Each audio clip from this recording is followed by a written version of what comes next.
राधे राधे। श्री हरिदास श्री कुंज बिहारी। कैसे हैं आप सभी लोग? आई होप कान्हा जी की कृपा से आप सभी लोग अच्छे होंगे और स्वस्थ होंगे। बुधवार की गणेश जी के व्रत की कथा और गणेश जी की कहानी, बुध की भी कहानी जानेंगे कि बुध की क्या कहानी है। बुधवार जैसे कि बुध होता है तो बुध में भी बहुत सुंदर अच्छी कथा है। आप लोग पूरी श्रवण कीजिएगा और साथ ही साथ गणपति महाराज जी की भी कथा सुनेंगे। एक समय की बात है जब भगवान विष्णु लक्ष्मी जी के साथ विवाह करने के लिए जा रहे थे तो सारे देवी देवताओं को बुलवा लिया गया, उन्हें न्योता दिया गया। तो सब देवी देवता कहने लगे ये गणेश जी को क्यों नहीं बुलाया। तो भगवान विष्णु नारायण जी बोले, दुनंद दुनाली सूंड सुंडाली, हाथी जैसे सूंड मोटे मोटे कान, इससे साथ में ले जाकर क्या करोगे। इसे तो घर की रखवाली के लिए ही छोड़ दो। बारात चली गई। इतने में नारद जी ने गणेश जी को भड़का दिया। जो हरि नारायण ने बोला था कि दुनंद दुनाली सूंड सुंडाली, ऐसे मोटे सूंड वाले को ले जाकर क्या करेंगे।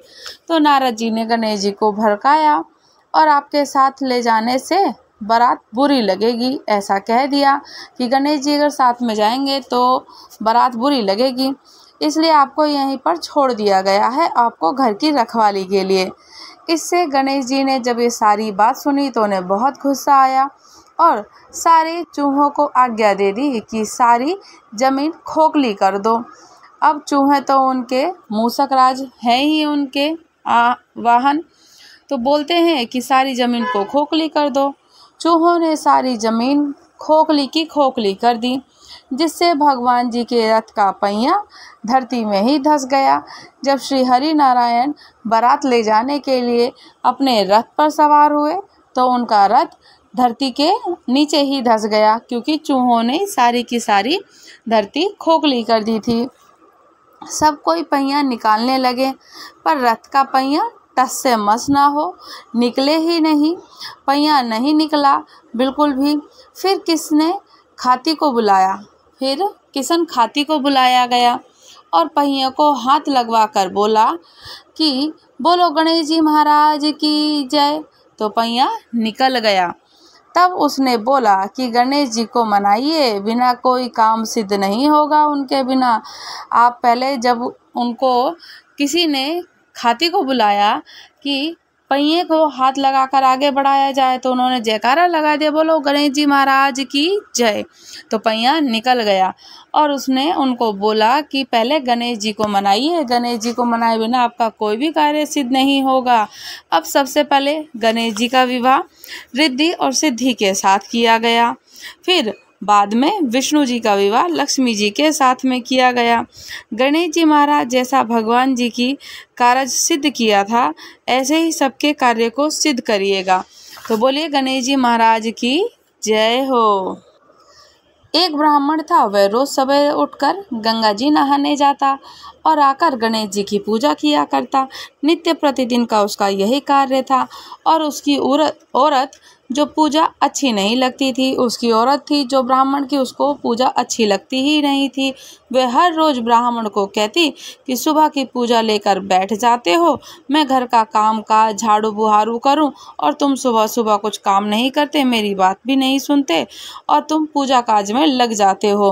ब्राह्मण उसकी बात नहीं सुनता था। ये सारा नित्य दिन प्रतिदिन का कार्य था।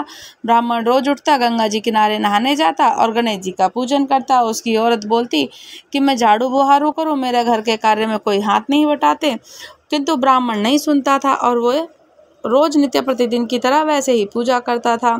तो ब्राह्मण उसकी बात नहीं सुनता था। एक दिन ब्राह्मण गंगा जी नहाने चला गया तो पीछे से ब्राह्मणी ने गणेश जी की मूर्ति को ही छुपा दिया। जब गणेश जी की मूर्ति छुपा दी गई तो पूजा ही नहीं होगी, तो उसकी स्त्री ने अपना दिमाग लगाया तो गणेश जी की मूर्ति को ही छुपा दिया। तो पीछे से ब्राह्मणी ने गणेश जी की जब मूर्ति को छुड़ाया तो ब्राह्मण ने आकर पूछा कि मेरे गणेश जी कहाँ हैं और मेरे गणेश जी की मूर्ति कहाँ है। ब्राह्मण ने आकर यही पूछा तो ब्राह्मणी ने कहा कि मुझे नहीं मालूम है।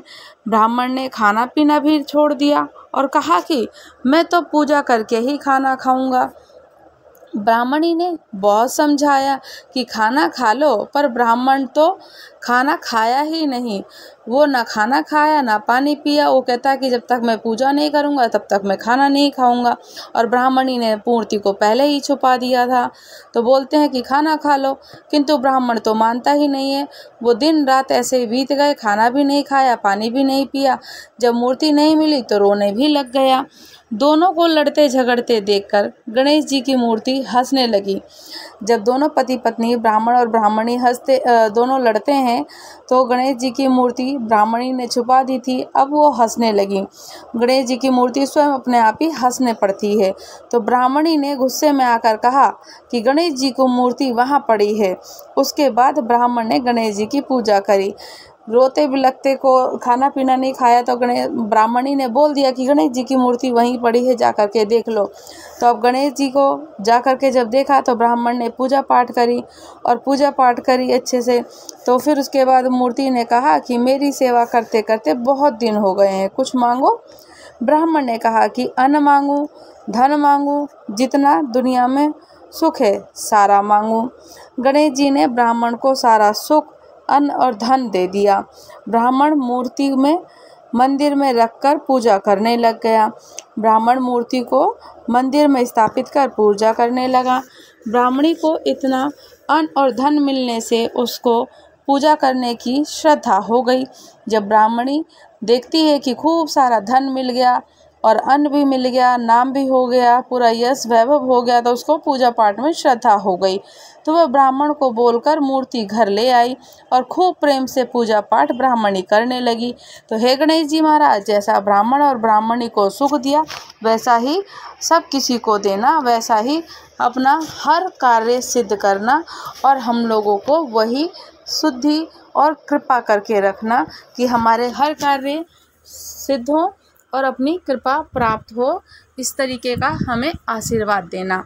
तो बोलिए गणेश जी महाराज की जय। एक मेंढक था और एक मेंढकी थी। मेंढकी हर रोज गणेश जी की कहानी कहती, नित्य नियम था उसका, तो गणेश जी की रोज कहानी कहती। तो एक दिन मेंढक ने कहा कि तू हर रोज पराये पुरुष का नाम लेती है, अगर तूने दोबारा गणेश जी का नाम लिया तो तेरा सर फोड़ दूंगा। ऐसे मेंढक ने बोला। मेंढक बड़ा क्रोधित हो गया कि रोज पराये पुरुष का नाम लेती है, अगर तूने अब गणेश जी का नाम लिया तो तेरा सर फोड़ दूंगा। गणेश जी नाराज हो गए। राजा के बंदी आए और दोनों को मटके में डालकर लेकर गए। तो मटका चूल्हे पर रख दिया गया।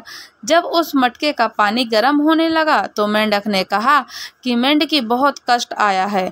मेंढक ने कहा मेंढकी से कि बहुत कष्ट हो रहा है, तेरे गणेश जी को याद कर, नहीं तो दोनों ही मर जाएंगे। मेंढकी ने 7 बार गणेश जी का नाम लिया और 2 सांड लड़ते हुए आए। मटकी को सींग मारा, मटकी फूट गई। मेंढक मेंढकी सरोवर में ही चले गए। तो बोले गणेश जी महाराज की जय। गणेश जी महाराज जैसा मेंढक और मेंढकी का कष्ट काटा वैसा ही हर किसी का कष्ट काटिएगा। हिंदू धर्म में मान्यता के अनुसार तो सप्ताह के सभी 7 दिन अलग अलग देवी देवताओं को समर्पित होते ही होते हैं। तो बुधवार में तो गणेश जी की पूजा आराधना की जाती है और गणेश जी की पूजा अर्चन करने के साथ साथ उनका हर अपनी कार्यों की सिद्धि के लिए उनका पूजन अर्चन करना ही चाहिए। और भगवान गणेश जी की बुद्धि के तो देवता है ही हैं, उनसे बुद्धि भी मांगते हैं। ऐसे में बुधवार के दिन व्रत रखने पर जीवन में सुख समृद्धि भी आती है और समय मंगलमय ही रहता है। ऐसी मान्यता है कि जो व्यक्ति बुधवार के दिन व्रत रखता है, पूरे दिन गणेश जी की साधना करता है, उस व्यक्ति के जीवन में कभी भी धन और धान्य की कोई कमी नहीं होती है। यह पूरी तरीके से घर में धन वैभव भरा ही रहता है। बुधवार के व्रत की कथा। बुध का कथा।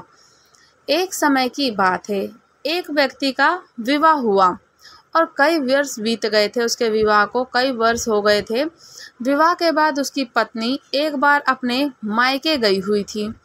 पत्नी के मायके में रहने से कई दिनों के बाद उसका पति अपनी पत्नी को विदा करवाने के लिए ससुराल पहुंचा। ससुराल में कुछ दिन तक रहने के बाद वह पत्नी को मायके से विदा करने की बात अपने सास ससुर से कह रहा था कि अब मेरी पत्नी को यहाँ से आप लोग विदा कीजिए, और कह रहा था इसी प्रकार से। तो बुधवार का दिन होने के कारण उसके सास ससुर ने कहा कि इस दिन बेटी ससुराल नहीं जा सकती है, इस कारण विदाई नहीं हो सकती है। आज के दिन बुध है और बुधवार को विदाई नहीं की जाती है। तो लेकिन वह व्यक्ति नहीं माना और अपनी पत्नी को मायके से विदा कराकर अपने घर की तरफ को चल दिया। रास्ते में जाते वक्त पत्नी को बहुत तेज से प्यास लगी। तब पति पानी की तलाश में इधर उधर भटकने लगा। काफ़ी देर के बाद जब वह पानी लेकर वापस लौटा तो उसने देखा कि पत्नी के पास उसी की वेशभूषा में कोई अन्य व्यक्ति पत्नी के संग बैठकर बातें करता हुआ दिखाई दिया। तो दोनों व्यक्ति आपस में लड़ने लगे। पहले व्यक्ति ने गुस्से से दूसरे व्यक्ति से पूछने लगा कि वह कौन है और क्यों उसकी पत्नी के साथ बैठकर बातें कर रहा है। फिर आपस में लड़ने लगे। दूसरे व्यक्ति ने कहा कि ये मेरी पत्नी है। दोनों के बीच भयानक लड़ाई होने लगी। तब वहाँ पर कुछ सिपाही आ गए और स्त्री से उसके असली पति के बारे में पूछने लगे। दोनों व्यक्ति को देखकर स्त्री हैरान हो गई और कौन मेरा पति है और कौन मेरा पति नहीं है, वह दुविधा में पड़ गई क्योंकि दोनों एक जैसे ही लग रहे थे। तब पहला व्यक्ति परेशान होकर मन में कहा कि भगवान, ये आपकी कैसी लीला है। तभी आकाशवाणी हुई कि बुधवार के दिन पत्नी को विदा करवा कर नहीं ले जाना चाहिए था। ये सब सुनकर पहला व्यक्ति समझ गया कि ये भगवान बुध की ही लीला है। फिर वह व्यक्ति बुध देव से प्रार्थना करने लगा और क्षमा मांगने लगा। फिर फौरन ही बुध देव अंतर्ध्यान हो गए। उस व्यक्ति को अपनी पत्नी मिल गई। तभी से हर दिन बुधवार के दिन भगवान गणेश जी की पूजा भी होने लगी और बुध की पूजा भी होती है। तो बुध वाले दिन, जो कि बुध कहते हैं ना, मंगल भारी है, बुध भारी है, तो बुध ने लीला करी थी कि बुधवार को किसी भी लड़की को मायके से विदा नहीं कराया जाता है। तो ये थी हमारे बुधवार की गणपति महाराज जी की कथा और बुध की कथा। तो आप लोगों को कथा कैसी लगी और चर्चा कैसी लगी मुझे कमेंट करके ज़रूर बताइएगा। अगर आप लोग हमारे चैनल पर नए हैं तो चैनल को लाइक शेयर सब्सक्राइब कीजिएगा और कमेंट करना तो बिल्कुल भी ना भूलें। राधे राधे। श्री हरिदास, श्री कुंज बिहारी।